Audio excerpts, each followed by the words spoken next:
আমার কারণে তোর জীবনটা নষ্ট হয়ে গেল।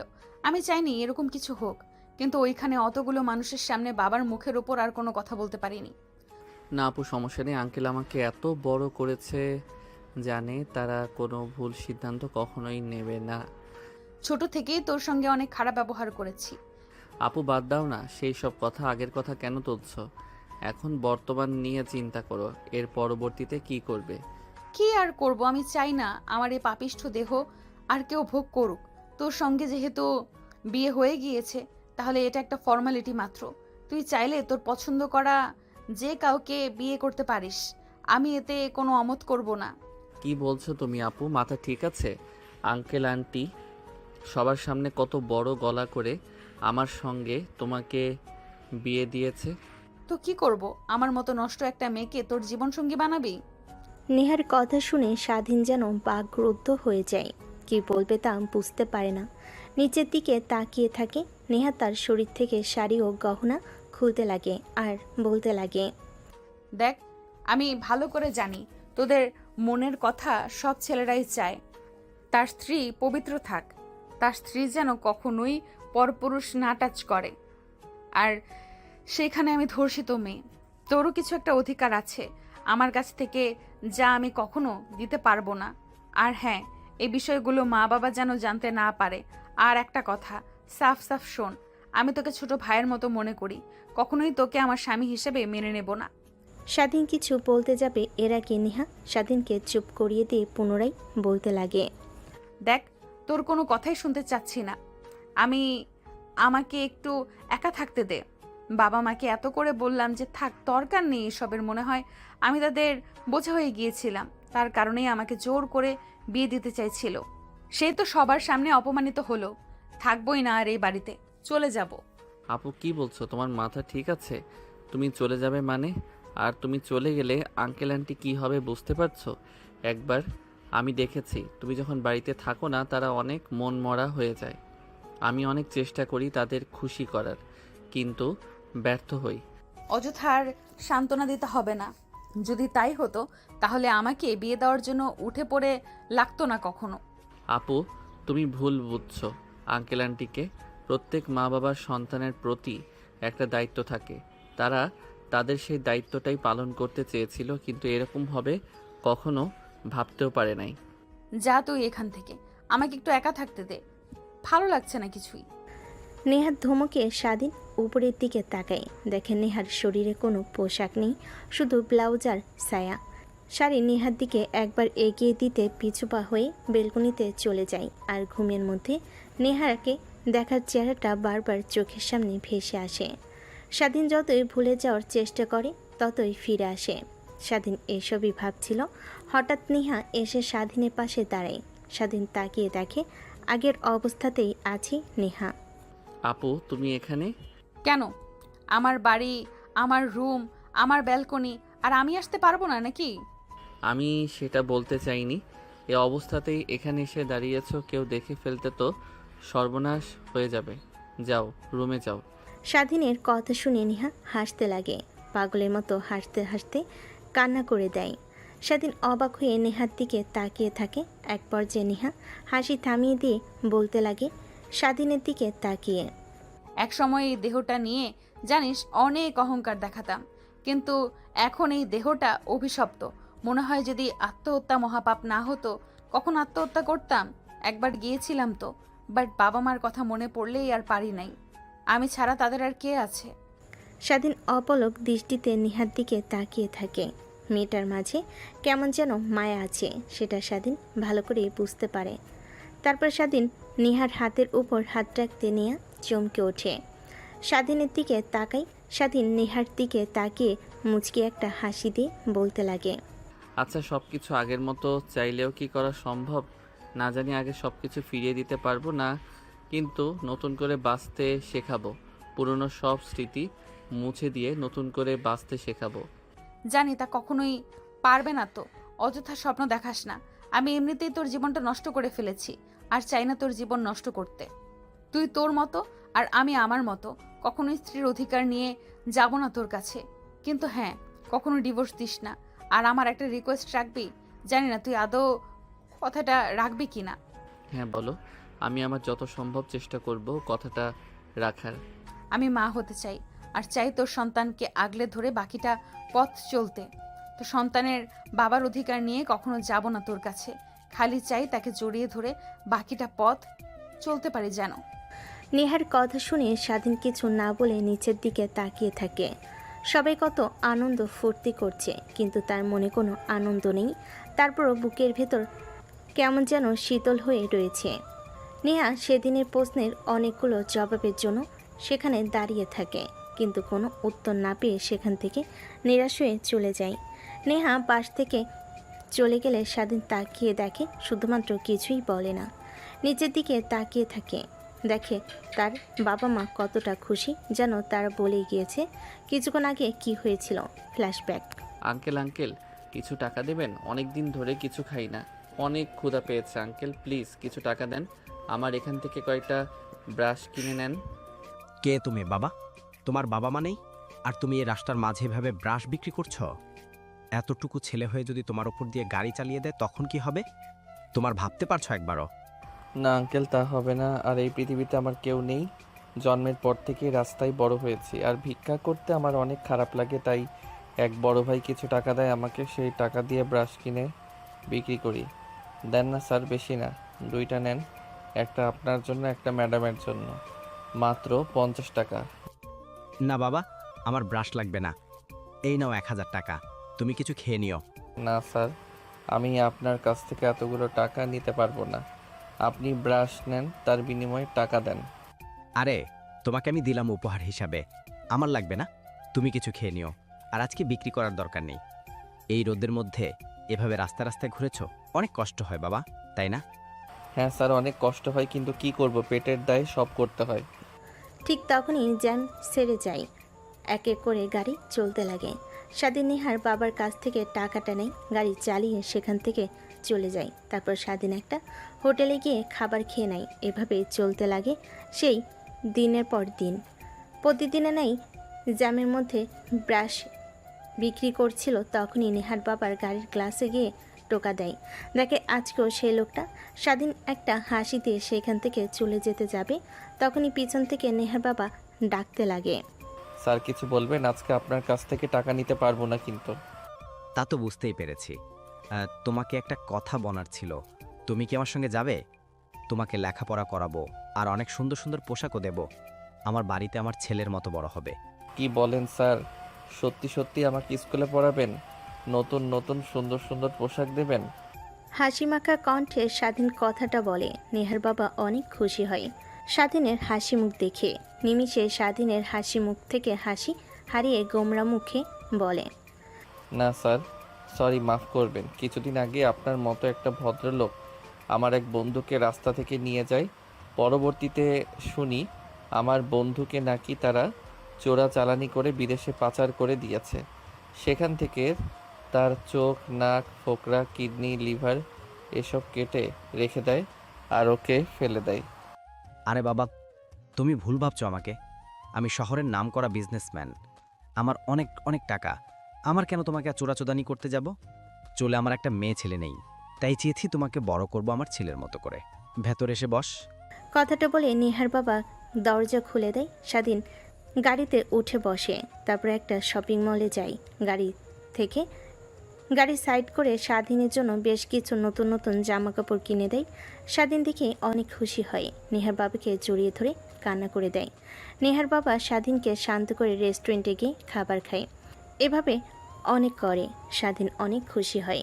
নেহার বাবা অনেক ভালো লাগে। বিকেলের দিকে বাসায় নিয়ে যায় স্বাধীনকে। নেহার মা দরজা খুলে দেয়। নেহার বাবার সঙ্গে একটা ছেলেকে দেখে নেহার মা পশুর পশুর দৃষ্টিতে তাকায়। এইটা কে? হ্যাঁ, মানে তোমাকে রাতে বললাম না, একটা কিউট ছেলে দেখলাম আজ রাস্তাতে, ব্রাশ বিক্রি করছে, অনেক ভালো আর আত্মমর্যাদাও আছে। আসলে এটাই সেই ছেলে। কি তুমি যে বললে রাস্তায় একটা ছেলেকে দেখেছো আর তোমার অনেক মায়া লেগেছে, এইটা সেই ছেলে? দেখে তো মনে হচ্ছে কোনো বড়লোক ঘরের ছেলে, রাস্তায় বড় হয়েছে দেখে তো মনে হয় না। হ্যাঁ, আর ছেলেটার মাঝে কি যেন একটা আছে, অনেক মায়া, তাই নিয়ে আসলাম।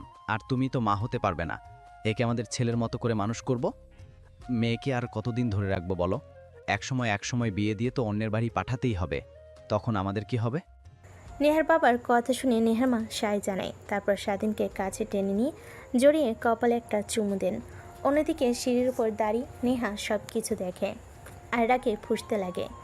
দৌড়ে নেহা তার মায়ের কাছে আসে। স্বাধীনকে সরিয়ে দিয়ে নেহা তার মাকে জড়িয়ে ধরে বলতে লাগে, মা, এই ছেলেটাকে আর তুমি একে জড়িয়ে ধরে কপালে চুমু দিয়েছো, ভুলে যেও না। শুধু তুমি আমাকে কপালে চুমু দিবে, অন্য কাউকে নয়। নেহার কথা শুনে নেহার মা বাবা সবাই হাসতে লাগে। তারপর নেহাকে স্বাধীনকে সোফায় নিয়ে বসিয়ে দেয়। তারপর বলতে লাগে, নেহামা, শুনুন, আজ থেকে এটা তোমার ছোট ভাই। তুমি কিন্তু অনেক বড় একটা মেয়ে, আর একে কিন্তু ছোট কখনোই একে মারবে না, আর তুমি একে অনেক ভালোবাসবে। আমার কোনো ছোট ভাই নেই, আর তোমরা ওকে ভালোবাসবে মানে তোমরা শুধু আমাকে ভালোবাসবে, অন্য কাউকে নয়। কথা শুনে নেহার বাবা মা অবাক হয়ে যায়। দুজনেই হাসতে হাসতে নেহাকে বোঝাতে লাগে।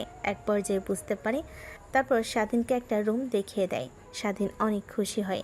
তারপর স্কুলে ভর্তি করিয়ে দেয়। নেহা স্বাধীনকে দুই চোখে দেখতে পায় না, সবসময় পেলে ওকে মারে, আরও অনেক আজে বাজে কথা বলতে লাগে। সারাদিনের খারাপ লাগলে রুমে গিয়ে দরজা আটকে দিয়ে কান্না করতে লাগে। নেহার মা বাবা কেউ জিজ্ঞেস করলে কিছুই বলে না। এভাবে কেটে যায় অনেকটা দিন।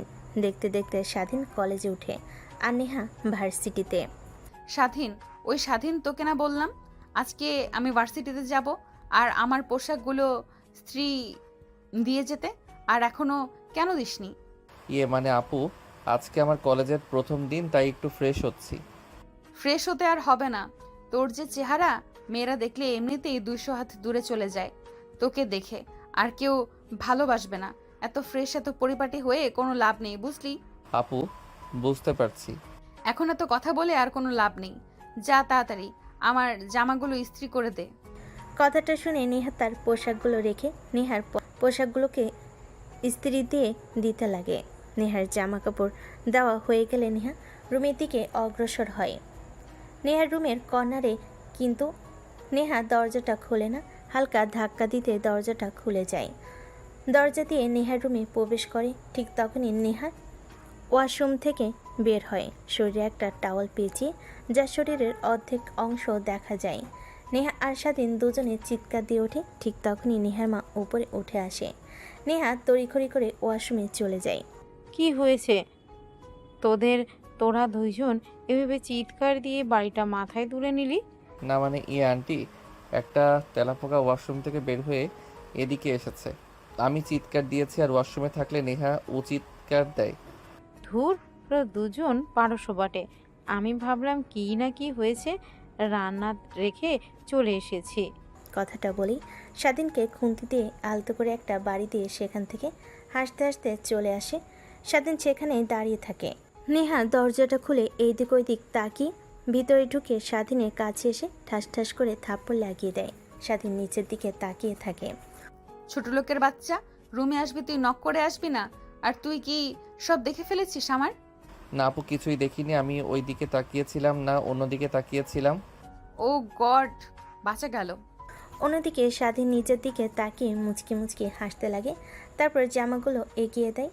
দরজার কাছে এসে পিছনে ফিরে নেহার দিকে তাকিয়ে হাসতে হাসতে বলতে লাগে, তোমাকে মিথ্যা কথা বলেছি আপু, আমি তোমার সব দেখে ফেলেছি, আর তোমার বুকে ওই তিলটা অনেক জোস। স্বাধীনের কথা শুনে নেহা অগ্নিমূর্তি ধারণ করে। স্বাধীন সেখান থেকে আর এক মুহূর্ত না দাঁড়িয়ে দৌড় লাগে তার রুমের দিকে।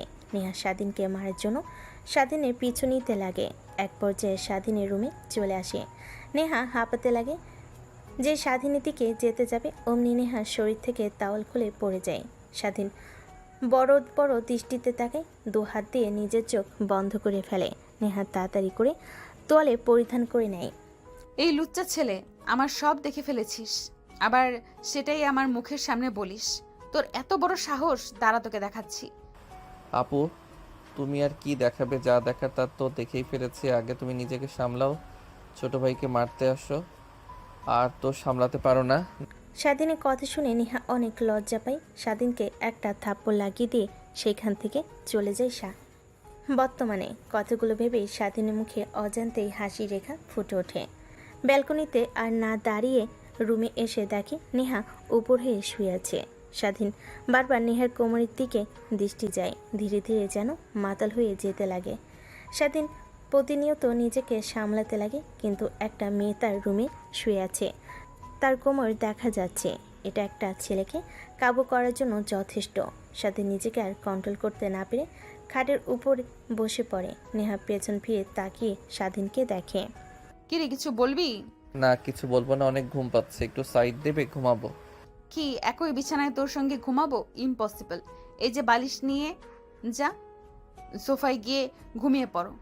ন্যাকামি করা হচ্ছে। একটু আগে বেলকনিতে কি বলে আসলেন মনে নেই? বাচ্চার মা হতে চান। এর কাছে না গেলে বাচ্চার মা কি করে হবেন এক খাটে না শুয়ে থাকলে? কি তুই কি তখন কার ওই কথাটা সিরিয়াসলি ভেবে নিয়েছিস নাকি? আমি তো তোর সঙ্গে জাস্ট ফান করেছি আর তোকে পরীক্ষা করতে চেয়েছিলাম তুই ছেলেটা আদৌ কেমন। আর শোন, একদমই তো কি বুঝতে পারলেন আমি ভালো না খারাপ? না, মানে তোকে যতটুকু খারাপ ভেবেছিলাম, বাট তুমি এত খারাপ না। আগে দেখতাম কলেজের মেয়েদের সঙ্গে ঘুরতে, গাড়িতে করে চলাফেরা করতে, বাট তোর মধ্যে কোনো কামনার লালসা নেই। তোর জায়গায় যদি অন্য কোনো ছেলে থাকতো তাহলে ঠিক আমার কথায় রাজি হয়ে যেত, ধ্যান ধ্যান করে চলে আসতো, কিন্তু তুই তাদের থেকে ভিন্ন। ভিন্ন না, আমি প্রত্যেক ছেলের মতোই। কি? কথাটা বলে স্বাধীন নেহাকে জড়িয়ে ধরে শক্ত করে। নেহা স্বাধীনের কাছ থেকে ছাড়া পাবার আপ্রাণ চেষ্টা করে, কিন্তু স্বাধীন নেহাকে ছেড়ে দেয় না। এক পর্যায়ে নেহা তার চোখ দিয়ে 2 ফোঁটা অশ্রু বের হয়ে পড়ে। স্বাধীনের সেই দুঃখে কোনো কিঞ্চিত পরিমাণের পক্ষে নাই। নেহার শরীর থেকে এক এক করে ছায়া ব্লাউজ খুলতে লাগে। স্বাধীন তার শরীর থেকে শেরওয়ানি খুলে নেহার উপর ঝাঁপিয়ে পড়ে। নেহা চিৎকার করতে গেলেও পারে না। স্বাধীন তার ঠোঁট দিয়ে নেহার ঠোঁট চেপে ধরে। এভাবে অনেকটা সময় পার হয়ে যায়। সেদিন ক্লান্ত হয়ে যায়, নেহার উপর শুয়ে পড়ে। ঠিক তখনই নেহা স্বাধীনকে ধাক্কা দিয়ে সরিয়ে দেয়। স্বাধীন ধাক্কার তাল সামলাতে না পেরে নিচে পড়ে যায়। নেহার দিকে ড্যাপ ড্যাপ করে তাকিয়ে থাকে, দেখে নেহা কান্না করছে। ভেবেছিলাম তুই সব ছেলেদের থেকে ভিন্ন, কিন্তু তুইও অনেক বাজে। তোর মধ্যেও কোনো মনুষ্যত্ব নেই, শুধু লোভ দেখানো অভিনয় করিস তুই। আমি ভেবেও ঘুম পাচ্ছে না, এত ভালো অভিনয় কি করে করতে পারিস? অভিনয় বলতে তুমি আমার বিয়ে করা বউ, আর আমি আমার বউয়ের কাছে যাব না তো কার কাছে যাব? আর আমার অধিকার আছে তোমাকে স্পর্শ করার। আমি তো আর ওই সকল ছেলেদের মতো তোমাকে। স্বাধীনের কথা শেষ না হওয়ার আগে নেহা উঠে এসে স্বাধীনের গালে ঠাস ঠাস করে থাপ্পড় লাগিয়ে দেয়। স্বাধীন অবাক দৃষ্টিতে তাকিয়ে থাকে। নেহা কান্না করে দিয়ে সেখান থেকে উঠে ওয়ার্ড্রপ থেকে 3 পিস বের করে ওয়াশরুমে চলে যায়। স্বাধীন সেইভাবে বসে থেকে খাটের উপর হাত দিয়ে ভাবতে লাগে। আসলে তো নেহা আকর্ষণ যে কাজটা করা আমার মোটেও ঠিক হয়নি। সে হয়তো চেয়েছিল আমাকে সে ভালোবেসে, কিংবা আমি তাকে ভালোবেসে কাছে টেনে নেব, কিন্তু আমার তার উপর এইভাবে জোর জবরদস্তি করা একদমই ঠিক হয়নি। দেখ, সামান্য কোমর দেখে নিজেকে কন্ট্রোল করতে পারলি না তুই, আর কন্ট্রোল করব কি করে? নেহা আপুকে তো দেখতে আর পরিদের থেকে কম নয়, আমার কি দোষ? কথাগুলো ভাবতে লাগে আর হাসতে লাগে। নেহা ওয়াশরুম থেকে বের হলে স্বাধীনকে হাসতে দেখে অনেক রাগ হয়। সেদিকে তাকিয়ে ড্রেসিং টেবিলের সামনে চলে যায়। স্বাধীন তড়িঘড়ি করে প্যান্ট পরিধান করে নেয়, তারপর দৌড় দিয়ে ওয়াশরুমে চলে যায়। ওয়াশরুমে গিয়ে গোসল করা শেষ হলে তখন দেখে সে সাথে সাথে কিছু নিয়ে আসে নাই। কিভাবে এখন বাইরে বের হবে? ওয়াশরুমের দরজা খুলে দিয়ে হালকা করে মাথা বের করে বলতে লাগে, মানে আমি আসলে এসেছি, সাথে কিছুই নিয়ে আসিনি। একটা যদি প্যান্ট আর তোয়ালে এটা দিতেন অনেক ভালো হতো, না হলে এখানে রাত কাটাতে হবে আমার। তো কি হয়েছে, এখানে থাক, বোঝ কেমন লাগে। আর আমার ওয়াশরুম রাস্তার থেকে অনেক ভালো। দেখেন, রাগ উঠিয়ে দিয়েন না, বলছি ভালোই ভালোই। তোয়ালেটা আর আমার রুম থেকে একটা প্যান্ট এনে দিন, না হলে যদি একবার বের হয়ে যায় তাহলে আবার গোসল করাবো বলে দিলাম। তোরা তো শুধু পারিস এটাই, আর কিছু কি পারিস? আচ্ছা দাঁড়া, আমি তো রুম থেকে প্যান্ট এনে দিচ্ছি। কথা বলতে বলতে দরজা খুলে দেয়। তখনই হামাগুড়িতে রুমের মধ্যে নেহার চাচাতো বোন নেহার বান্ধবী ঢুকে পড়ে। নেহা অবাক হয়ে যায়। কিরে, তোর এইখানে আর এইভাবে আরবিতে কি করছিস? মানে আমরা সবাই এখান দিয়েই যাচ্ছিলাম, তাই ভাবলাম বাসর রাতে কী হয় আমাদেরও একটু জানার দরকার, তাই আর কি এখানে দাঁড়িয়ে একটু কান লাগিয়ে শোনার চেষ্টা করছিলাম, কিন্তু কিছুই তো শুনতে পেলাম না।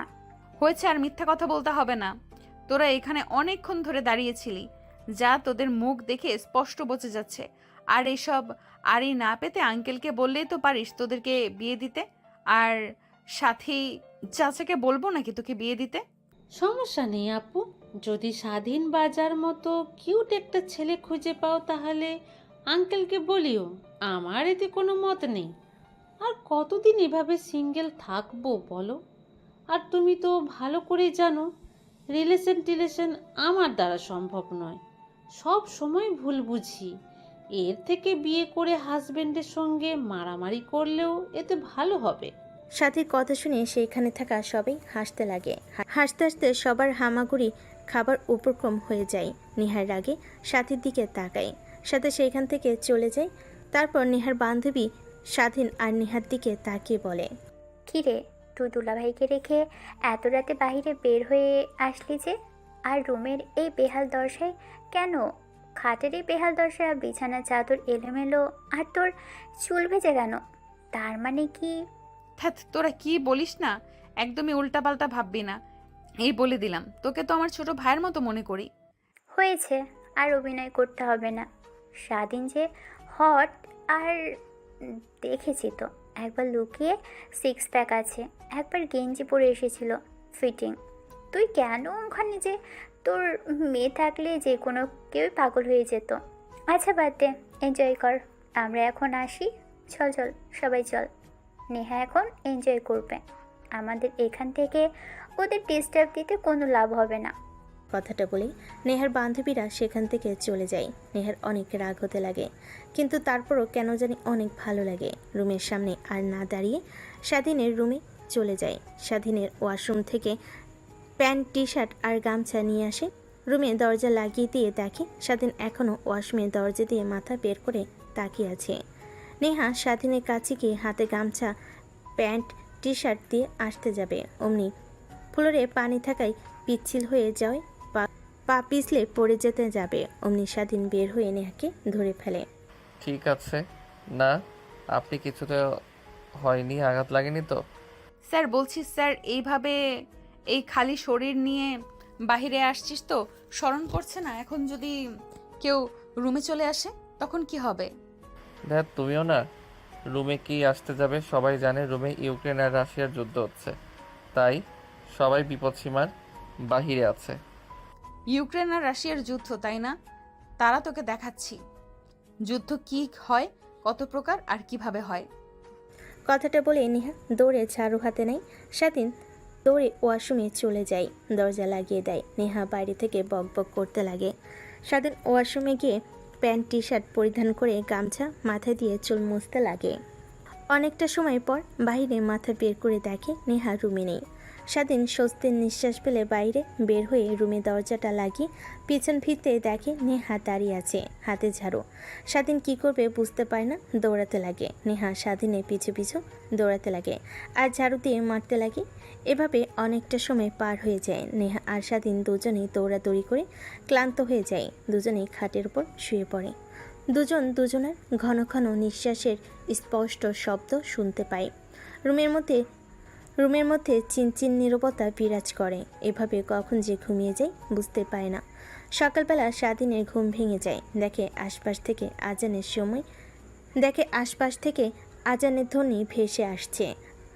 স্বাধীন উঠে পড়ে ওয়াশরুমে যায়, ফ্রেশ হয়ে আসে।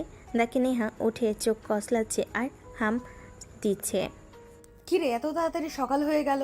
সবে তো মাত্র ঘুমোলাম, অনেক ঘুম পাচ্ছে। লাইট অফ করে দে তো। লাইট অফ করবো মানে? যান, এখন ওয়াশরুমে ফ্রেশ হয়ে আসেন, নামাজ পড়বো, ফজরের আজান দিয়েছে।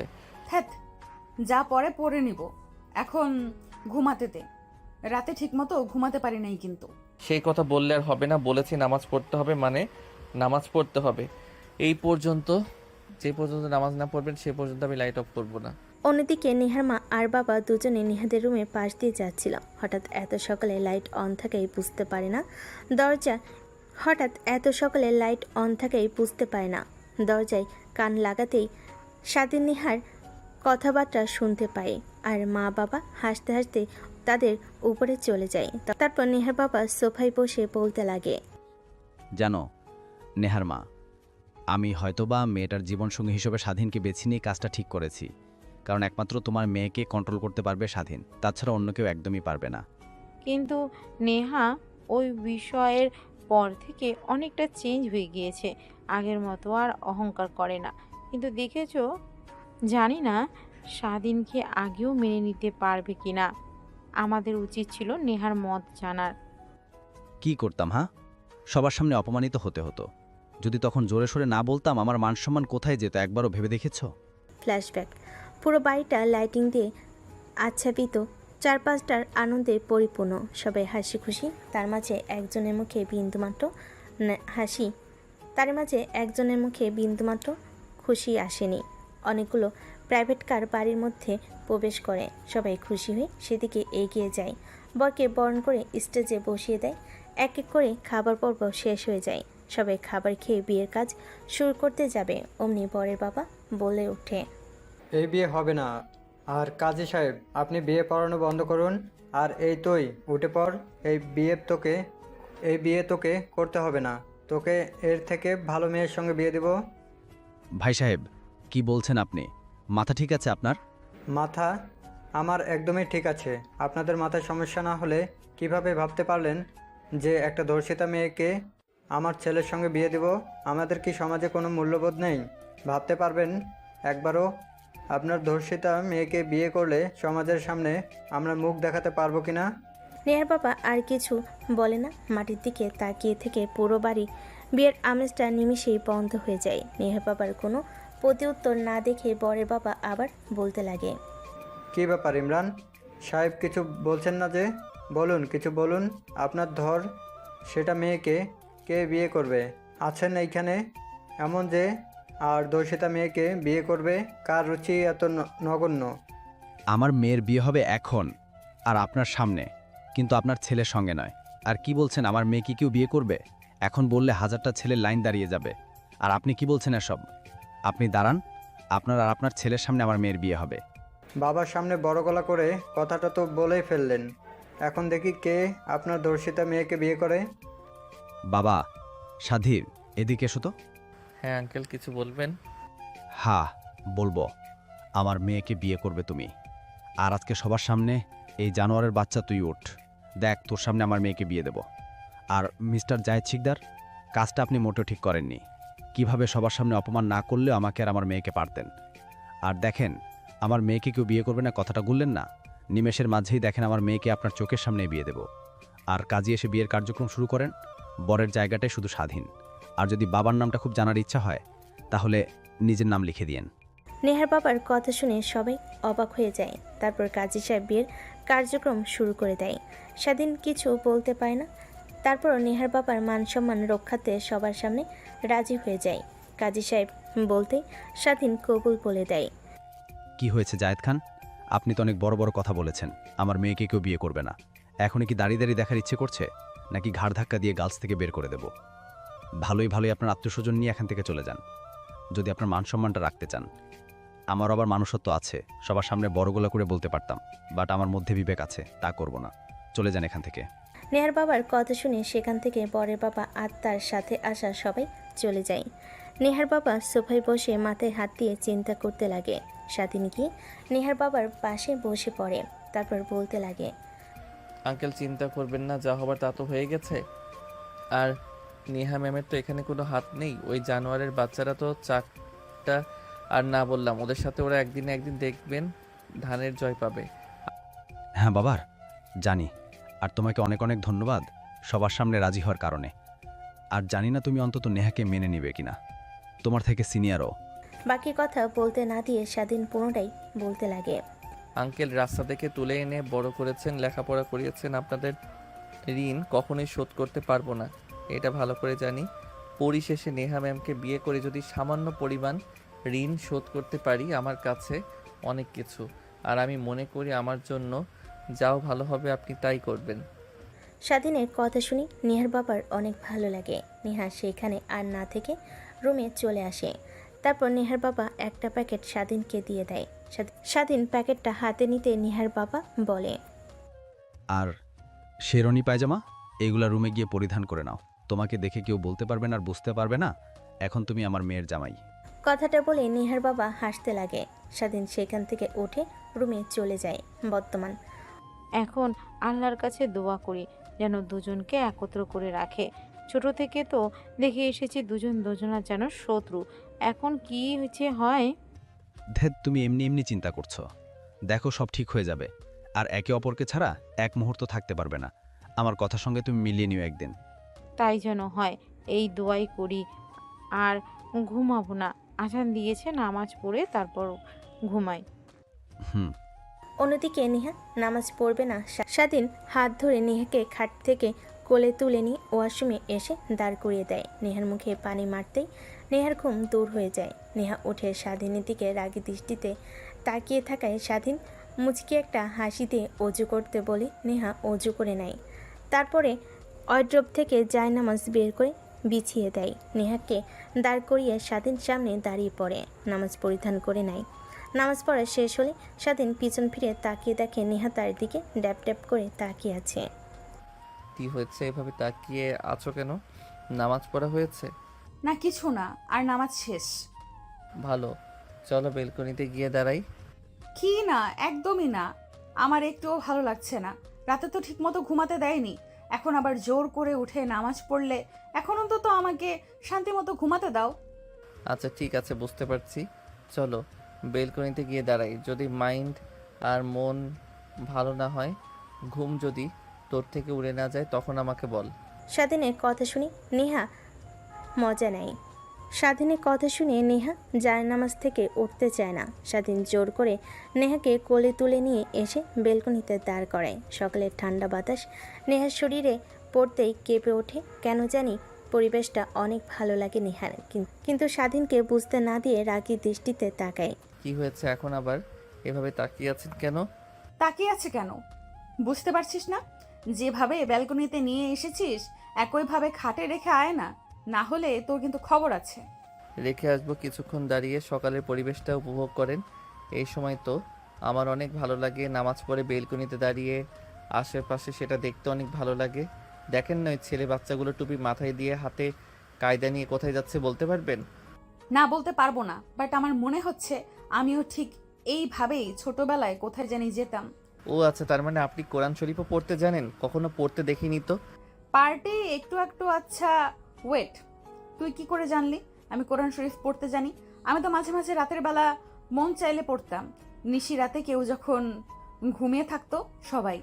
নেহার কথা শুনে স্বাধীন মুচকি একটা হাসি দেয়। এই পরিবেশটার সাথে স্বাধীনের হাসি যেন নেহাকে আরও পাগল করে দিতে লাগে, কিন্তু স্বাধীনকে বুঝতে দেয় না। সেইভাবে অনেকটা সময় পার হয়ে যায়। নেহার অনেক ভালো লাগে। হঠাৎ করে স্বাধীন নেহাকে কোলে তুলে নেয়। সোমের আপসিকতায় নেহা চমকে স্বাধীনের গলা জড়িয়ে ধরে রাগী দৃষ্টিতে তাকায়। স্বাধীন নেহাকে রুমে নিয়ে এসে খাটের উপর শুয়ে দিয়ে এসে শুয়ে পড়ে। নেহা উঠতে যাবে অমনি স্বাধীন নেহাকে শক্ত করে জড়িয়ে ধরে শরীরের উপর গা দিয়ে ঘুমিয়ে পড়ে। নেহা কিছু বলতে গেলে কিস করে দেয়। নেহা কিছু বলতে পারে না, এক পর্যায়ে চুপ করে ঘুমানোর চেষ্টা করে। একটু পর তারা দুজনেই ঘুমিয়ে যায়। নেহার ঘুম ভেঙে গেলে ঘড়ির দিকে তাকিয়ে দেখে সকাল 9টা বাজে। তড়িঘড়ি করে শোয়া থেকে উঠে বসে। স্বাধীন পাশে শুয়ে আছে ছোট বাচ্চাদের মতো। নেহা স্বাধীনের দিকে এক পলক তাকিয়ে উঠে ওয়াশরুমে চলে যায়। ওয়াশরুম থেকে বের হয়ে ড্রেসিং টেবিলের সামনে বসে থেকে চুল আঁচড়াচ্ছিল। স্বাধীনের ঘুম ভেঙে সামনে নেহাকে এমন অবস্থায় দেখে অনেক ভালো লাগে। শুয়ে থেকে ড্যাপ ড্যাপ করে তাকিয়ে থাকে। নেহা স্বাধীনের দিকে আয়নায় দেখে স্বাধীন তার দিকে ড্যাপ ড্যাপ করে তাকিয়ে আছে। পিছন ফিরে স্বাধীনের দিকে তাকিয়ে নেহা বলতে লাগে, হয়েছে, আর কত ঘুমাবি? যা তাড়াতাড়ি গাড়ি গিয়ে বের কর, কলেজে যেতে হবে। এই বিয়ে বিয়ে করে অনেক দিন হলো কলেজে যাওয়া হয়নি, অনেকগুলো চ্যাপ্টার পিছে পড়ে গেলাম। আচ্ছা ঠিক আছে, আমি এখনই রেডি হয়ে আসছি। আর শোন আরেকটা কথা, আমাদের যে বিয়ে হয়েছে এইটা তুই আবার যেন কলেজের কাউকে বলিস না, তাহলে আমার কিন্তু মান সম্মান ধুলোয় মিশে যাবে। নেহার কথা শুনে স্বাধীনের অনেক খারাপ লাগে, কিন্তু নেহাকে বুঝতে না দিয়ে ঠোঁটের কোণায় মুচকি একটা হাসি টেনে রেখে রুম থেকে বের হয়ে তার রুমে চলে যায়। ওয়াশরুমে গিয়ে ফ্রেশ হয়ে গোসল করে রুমে এসে পোশাক পরিধান করে। একটা ব্যাগ কাঁধে নিয়ে বাইরে গাড়িতে এসে অপেক্ষা করতে লাগে। একটু পরে চলে আসে, গাড়িতে উঠে বসে। পাশের সিটে স্বাধীনে ব্যাগ দেখতে পেয়ে নেহা গাড়িতে বসে প্রশ্ন করে। কিরে ব্যাগটা কার? আর তোকে না বললাম আমাকে ডাক দিতে? ডাক দিলে না কেন? একে তো অনেক লেট হয়ে গিয়েছে। আমি ভাবলাম তুই এখনো রেডি হোসনি, তার জন্যই বসেছিলাম রুমে। সরি ম্যাম, আর ব্যাগটাতে আমার বই আছে, অনেক দিন হলো আমি ক্লাস করি না, তাই ভাবলাম আজকে ক্লাস করব। ক্লাস করবে মানে? তুই পড়ালেখাও করিস? মানে আপনি যে কলেজে পড়েন, আমি ওই কলেজে ভর্তি হয়েছি ইন্টার ফার্স্ট ইয়ারে। গ্রাম থেকে এসএসসি পরীক্ষা দিয়ে এসেছিলাম, তাই ভাবলাম লেখাপড়াটা যেন চালিয়ে যেতে পারি, তাই ভর্তি হয়েছিলাম। ক্লাস করা হয়েছে 2-1 বার আপনার চোখ ফাঁকি দিয়ে, তাই ভাবলাম এখন তো ফ্রি, তাই আর কি। আচ্ছা ঠিক আছে, তা বুঝতে পারছি। এখন মন দিয়ে গাড়ি চালা, আর আমি ফোন করলেই চলে আসিস। বেশিক্ষণ ক্লাস করব না, জাস্ট বান্ধবীদের সঙ্গে দেখা করে আসব আর নোটগুলো নিয়ে আসব। স্বাধীন মাথা দিয়ে হ্যাঁ বোঝায়। তারপর সেখান থেকে সোজা কলেজ পার্কিং লটে গাড়ি রেখে নেহা তার ক্লাসরুমে, স্বাধীন তার ক্লাসরুমে চলে যায়। স্বাধীন ক্লাসরুমে গিয়ে বসতেই পাশে তাকিয়ে দেখে একটা ছেলে বসে আছে, খাতে কি যেন লিখছে। স্বাধীন কৌতূহল নিয়ে ছেলেটাকে প্রশ্ন করে। আচ্ছা, তুমি মনোযোগ দিয়ে কি করছো? আর বলিও না ভাই, কালকে স্যার একটা ম্যাথ করতে দিয়েছেন, ক্লাসের কেউ পারেনি, আমিও পারি নাই, তাই ম্যাথটা তুলে নিয়ে গিয়েছিলাম। রাতভর চেষ্টা করেছি, তাও পারি নাই। এখন চেষ্টা করছি, দেখি পারি কি না। যদি পারি স্যার অনেক বাহবা দিবে। ও আচ্ছা, দেখি আমিও ম্যাথটা পারি কি না। ছেলেটা কৌতূহল নিয়ে স্বাধীনের দিকে তাকায়। বেশ কিছুক্ষণ তাকিয়ে থাকার পর বলতে লাগে। তুমি কে? তোমাকে তো চিনতে পারলাম না। আমি তো প্রত্যেক দিন নিয়মিত ক্লাস করি, বাট তোমাকে কখনো তো দেখি নাই। ভর্তি হয়েছি, বাট ক্লাস করতে খুব একটা আশা হয়নি। মাসে 1 বার কি 2 বার এসেছি, তাই হয়তো দেখোনি আমাকে। ও আচ্ছা, তাই হবে বোধহয়। আর এই নাও, দেখো তো পারো কি না। তারপর স্বাধীন ম্যাথটা দেখে বুঝতে পারে অনেক কঠিন, বাট সে পারবে। তারপর সেটাকে বুঝিয়ে বুঝিয়ে ম্যাথটা কমপ্লিট করতে লাগে। প্রায় 10 মিনিট পর কমপ্লিট করে ছেলেটা স্বাধীনের দিকে ড্যাপ ড্যাপ করে তাকিয়ে থাকে। বাহ, তুমি তো অনেক জিনিয়াস। তুমি ক্লাসে ঠিক মতো আসো না, তারপরও এত কঠিন একটা ম্যাথ তুমি সলিউশন করে ফেলেছো। যেখানে আমাদের মতো ক্লাস টপারও পারে নাই, সেখানে তুমি কিনা ঠিক মতো ক্লাস নাইস ইউ কমপ্লিট করলে। ক্লাসে না আসলে কি হবে? আমি প্রত্যেক দিন রাতের সময় পেলে বই খুলে একটু পড়ি, বাট খুব একটা মনোযোগ দিতে পারে না, সব সময় কাজ করতে হয়। আচ্ছা, বাদ দাও। তারপর স্বাধীন আর ছেলেটা দুজন দুজনের সঙ্গে কথা বলতে লাগে। ক্লাস টাইম শুরু না হয়, স্যার এখনও ক্লাসে আসেনি। একটু পর ক্লাসরুমের বাইরে থেকে অর্থাৎ মাঠ থেকে অনেক হট্টগোল শোনা যায়। সবাই কৌতূহল নিয়ে বাইরে বের হয়। তাদের পিছু পিছু স্বাধীনও ছেলেটাও বাইরে চলে আসে। স্বাধীন বাইরে এসে তো অবাক হয়ে যায়। একটা ছেলেকে জুতা দিয়ে মারছে আর চারিদিকে গোল করে সবাই তাকিয়ে তাকিয়ে শুধু তামাশা দেখছে। স্বাধীন দৌড়ে নিচে চলে যায়, ভিড় ঠেলে নেহাকে বের করে নিয়ে আসতে লাগে। অনবরত বলতে লাগে। কুত্তার বাচ্চা, ওর অত বড় সাহস, তুই আমাকে বাজে প্রস্তাব দিস? তোর মতো ছেলে আমার পায়ের জুতা সাফ করারও যোগ্য না, আর তুই কিনা আমাকে উল্টোপাল্টা কথা বলিস। আজ তোর একদিন কি আমার একদিন। এই তুই ছাড় ওকে, আমি দেখে নিব। আরে ম্যাম, পাগল হয়েছেন নাকি? আপনি ওর মতো বকাটে ছেলেকে এভাবে অপমান করলেন, ও যদি প্রতিশোধ নেয়। আগে তুই আমাকে ছাড়, ওর কত বড় সাহস আমাকে আজে বাজে কথা বলে। নেহা ছেলেটাকে আজে বাজে কথা বলতে লাগে। স্বাধীন বাধ্য হয়ে নেহার মুখ চেপে ধরে কলেজের পিছে নিয়ে গিয়ে একটা গাছের নিচে বসিয়ে দেয়। নেহা অনবরত হাঁপাতে লাগে। স্বাধীন নেহার দিকে তাকিয়ে থাকে। ম্যাম, আপনি কি পাগল হয়েছেন? আপনি তোকে চেনেন? এই কলেজের বখাটের ছেলে, ও মেয়েদের ডিস্টার্ব করে। ওর বিরুদ্ধে যদি কোনো মেয়ে প্রতিবাদ করে তাহলে তার কি অবস্থা হয় সেটা তো আপনি ভালো করে জানেন। আপনি কেন অযথা ওর সঙ্গে লাগতে গেলেন ম্যাম? তুই চুপ কর। সব মেয়ে চুপ করে থাকে বলে আমিও চুপ করে থাকবো এমনটা মোটেও করব না। আমিও কম না, আমাকেও চেনে না। ওর পাওয়ার হয়তো থাকতে পারে, বাট আমার থেকে বেশি না। আমি কাউকে দেখাই না, ভালোভাবে চলাফেরা করি, তার মানে এই না যে আমার বাবার সম্পদ কম। নেহা অনবরত পটপট পটপট করতে লাগে। স্বাধীনের খারাপ লাগতে লাগে, কিন্তু কিছু বুঝতে না দিয়ে স্বাধীন তার ব্যাগ থেকে পানির বোতল বের করে নেহার দিকে এগিয়ে দেয়। নেহা ঢক ঢক করে পুরো পানির বোতল সাবার করে ফেলেন। ম্যাম শান্ত হন। আর কি হয়েছে আপনার? কখনো তো আপনাকে কলেজে এভাবে রাগান্বিত হতে দেখিনি। ওরা জানতে পারছে আমার বিয়ে ভেঙে গিয়েছে, বাট তোর সঙ্গে বিয়ে হয়েছে এটা জানে না। আর রেপ হয়েছে এটা তো ওর আগে থেকেই জানে, তাই বাজে প্রস্তাব দিয়ে বলে আমি যেন তাদের সঙ্গে উল্টোপাল্টা কাজ করি, কারণ আমার কখনো তো বিয়ে হবে না। আমার তৃপ্তি যেন ওরা মিটিয়ে দেয়। এইসব কথা বলতে লাগে। বল, এইসব শুনে কারোর মাথা ঠিক থাকতে পারে? হ্যাঁ ম্যাম, বুঝতে পারছি। তাই বলে ছেলেগুলোকে ওইভাবে মারা একদমই ঠিক হয়নি। কলেজের প্রত্যেককেই দেখেছেন। এখন ওরা যদি আপনার উপর আক্রমণ করে তখন কি হবে ভাবতে পারছেন একবারও? যা হবার তাই হবে। এখন চল, বাসায় যাব, ভালো লাগছে না, মুডটাই নষ্ট করে দিয়েছে। ভাবলাম অনেক দিন পর কলেজে এসে বান্ধবীদের সঙ্গে আড্ডা দেব, তা আর হলো না। কথাটা বলে নেহা উঠে দাঁড়ায়। নেহা আগে আগে যেতে লাগে। স্বাধীন পিছে পিছে গাড়ির কাছে এসেই স্টার্ট দিতে যাবে, অমনি ছেলেগুলো হকি স্টিক নিয়ে গাড়ির সামনে এসে দাঁড়ায়। নেহা ভয় পেয়ে গুটিসুটি মেরে গাড়ির মধ্যে বসে থাকে। ম্যাম এখন কি করব? ওরা তো এখন গাড়ির ভাঙচুর করবে আর সামনে দাঁড়িয়ে আছে। ওদের উপর দিয়ে তো আর গাড়ি চালিয়েও যেতে পারবো না। ফুল স্পিডে ওদের উপর দিয়ে গাড়ি চালা, দেখবি ওরা এমনিতেই সরে যাবে। নেহার কথা বলা শুনে স্বাধীন গাড়ি স্টার্ট করে অমনি ছেলেগুলো গাড়ির উপর এসে চড়ে বসে। স্বাধীন কি করবে বুঝতে না পেরে এক প্রকার অবাক হয়ে যায়। গাড়ি বন্ধ করে বের হতে যাবে, অমনি নেহা স্বাধীনের হাত ধরে চেপে ধরে। কই যাচ্ছিস? বাইরে বের হোস না কেন? ওরা তো তোকে মারধর করবে। গাড়ির ভেতরে থাক, গ্লাস তো বুলেট প্রুফ, ওরা ভাঙতে পারবে না। আমি পুলিশকে কল করছি এক্ষুনি। নেহার কথা শুনে স্বাধীন নেহার হাত তার হাতের উপর থেকে সরিয়ে দেয়। নেহার কথার প্রতি উত্তরে মুচকি একটা হাসি দিয়ে গাড়ি থেকে নামে। ছেলেগুলো দৌড়ে চারিদিকে হকি স্টিক নিয়ে মারতে আসে। স্বাধীন ছেলেগুলোর প্রত্যেকটা হকি স্টিকের বাড়ি প্রতিহত করতে লাগে। এক প্রকার একটা ছেলেকে নাকে ঘুষি দিতে ছেলেটা দূরে গিয়ে পড়ে যায়। এক এক করে প্রত্যেককেই একই ধরনের মারতে লাগে। কলেজের সবাই উপস্থিত হয়ে যায়। সবাই তাকিয়ে তাকিয়ে শুধু মুভি দেখার দৃশ্য দেখতে থাকে।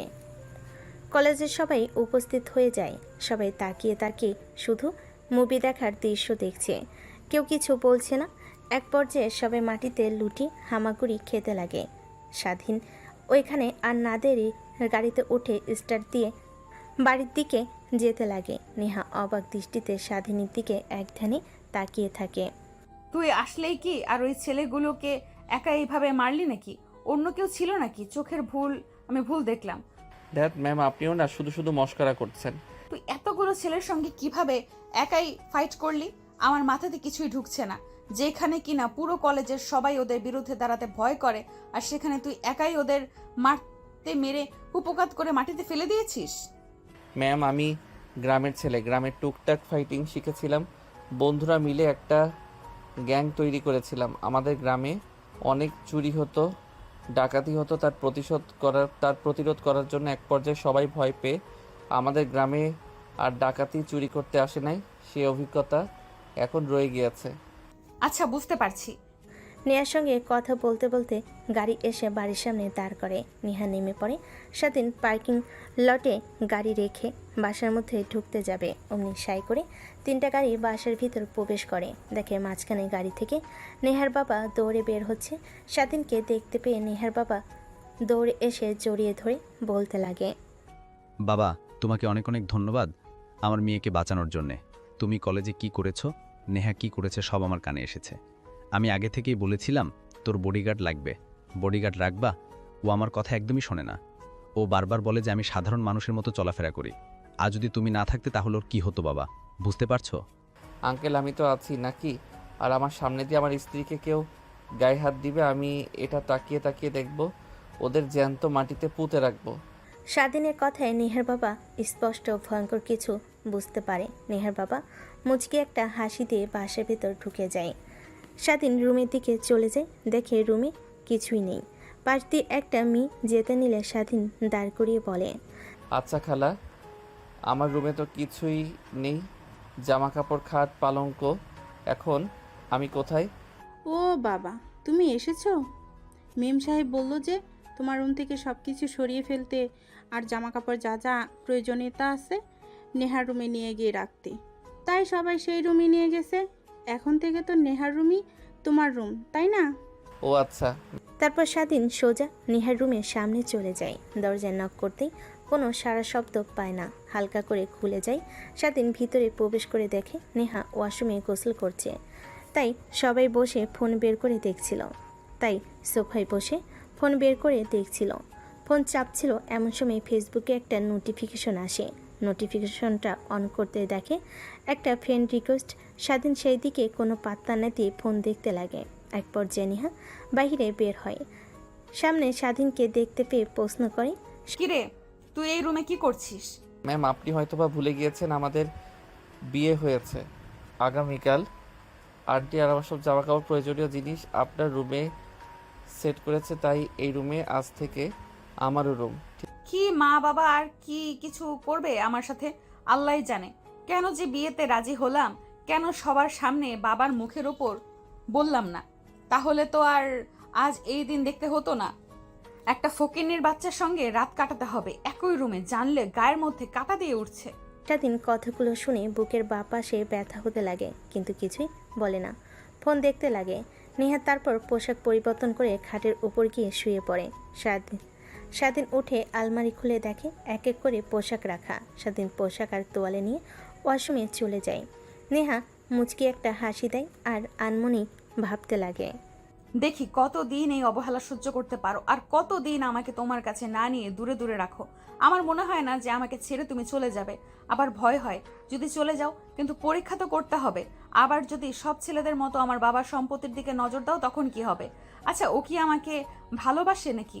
যদি ভালো না বাসতো তাহলে রাতে ওগুলো কি ছিল? ধ্যাৎ, কিছুই মাথায় নিতে পারছে না। বের হোক, ওকে পরীক্ষা করব। নেহা ভাবতে লাগে কি বলা যায়। এমন সময় খট করে দরজা খুলে বাইরে বের হয় স্বাধীন।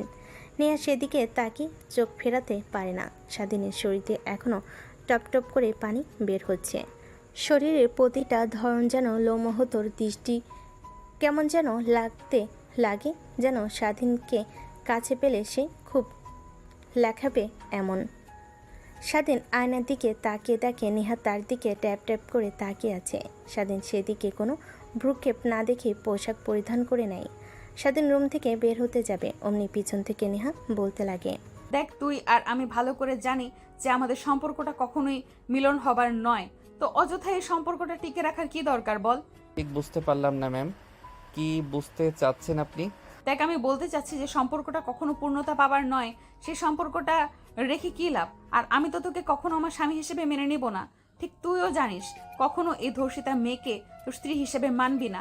এটা আমি ভালো করেই জানি। তাই বলছি কি, আমাদের মধ্যে এই সম্পর্কটা না রেখে ডিভোর্স নিয়ে দেখ। ডিভোর্স কথাটা শুনে আবার এই ভাবিস না যে তোকে বাসা থেকে বের করে দেব। আমার বাবার ছেলের মতন মনে করে তোকে আমাদের কোম্পানিতে একটা চাকরি দিয়ে দেব। আপনারা যা ইচ্ছে তাই করবেন, বাট আমি আপনাকে ডিভোর্স দিতে পারবো না। কারণ ম্যাম আর স্যার আমাকে হাত জোর করে বলেছে আপনি যত যাই বলুন না কেন আমি যেন আপনাকে ডিভোর্স না দেই। আরও বলেছে যে কিছুদিন হলে আপনি এমনিতেই সব কিছু মেনে নেবেন। কি বাবা মা কি বলছে? আচ্ছা, আমি শুনে আসছি। কথাটা বলে নেহা পড়তে যাবে, দরজা দিয়ে বের হতে নেবে, অমনি স্বাধীন নেহার হাত চেপে ধরে টান দিয়ে নেহাকে তার কাছে নিয়ে আসে। পিছু পিছু দরজা লক করে দেয়। নেহা অবাক হয়ে স্বাধীনের দিকে প্রশ্নসূচক দৃষ্টিতে তাকায়। এসব কি হচ্ছে স্যার? আমাকে স্যার বলছিস? আমাকে স্যার বলিস না হলে আমি কিন্তু চিৎকার দেব। চিৎকার দিয়ে কোনো লাভ নেই, সবাই ভাববে যে আমরা উল্টাপাল্টা গুলো কাজ করছি। আর দেখি দেন তো চিৎকার। নেহা চিৎকার দিতে যাবে, নেহার ঠোঁটের সঙ্গে ঠোঁট লাগিয়ে চুষতে লাগে। প্রায় 5 মিনিট পার হয়ে যায়। নেহাকে খাটের কাছে নিয়ে গিয়ে ফেলে দেয়। নেহা খাটের উপর পড়ে যায়। স্বাধীন তার শরীর থেকে টি শার্ট খুলে ফেলে। নেহা সেই দিকে তাকিয়ে থাকে। মোটেও ভালো হবে না বলছি। আমার উপর জোর করা এর শাস্তির তোকে কিন্তু হারে হারে টের পাবো আমি। যা করার তা করবো, এখন অন্তত বাসর রাতটা করি। কথাটা বলে স্বাধীন নেহার উপর ঝাঁপিয়ে পড়ে। স্বাধীনের প্রত্যেকটা স্পর্শে নেহাই কেঁপে কেঁপে উঠতে লাগে। তার চোখ দিয়ে 2 ফোঁটা অশ্রু বের হতে লাগে, আর ঠোঁটের কোণায় এক চিমটি হাসি রেখা ফুটে ওঠে। স্বাধীন সেদিকে তাকিয়ে নেহার চোখ থেকে অশ্রু মুছে দিয়ে হাসি মাখা কণ্ঠে নেই তার বুকের সঙ্গে জড়িয়ে ধরে বলতে লাগে, দেখো, আমি ভালো করে জানি কেন আমাকে আপন করে নিতে চাচ্ছেন না আপনি। আপনার অতীত নিয়ে আমি কখনোই আপনাকে প্রশ্ন করব না।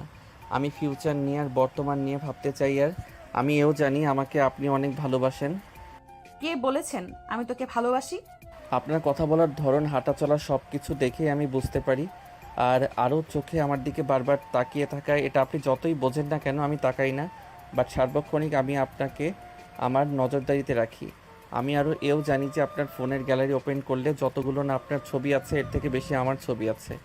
স্বাধীনের কথা শুনে নেহা অবাক দৃষ্টিতে তাকাতেই স্বাধীন নেহার উপর থেকে উঠে দাঁড়িয়ে শার্ট প্যান্ট পরিধান করে বলতে লাগে, লুকিয়ে লুকিয়ে ছবি তোলেন, আবার সেইগুলো মাঝে মাঝে ফ্রন্ট স্ক্রিনে রাখেন। কল আসলে সব দেখতে পাই, এক এক দিনে এক একটা পিক দেখতে পাই। এ ধারায় ধারণা পেয়ে গিয়েছি যে আমি ধ্যাত, ধরাই পড়ে গেলাম। ভেবেছিলাম যে আমি তোকে আমার ভালোবাসার কথা প্রকাশ করব না, দেখব কতদিন এভাবে আমাকে আগলে রাখতে পারিস, কিন্তু সত্য জেনেই গেলি। ও সরি, তুই করে বলে ফেলেছি। এখন থেকে নো তুমি, নো আপনি, শুধুমাত্র তুমি বলে ডাকবো। কথাটা বলে স্বাধীন নেহাকে তার কোলে তুলে নেয়। নেহা লজ্জা পেয়ে যায়, স্বাধীনের বুকে মুখ লুকায়।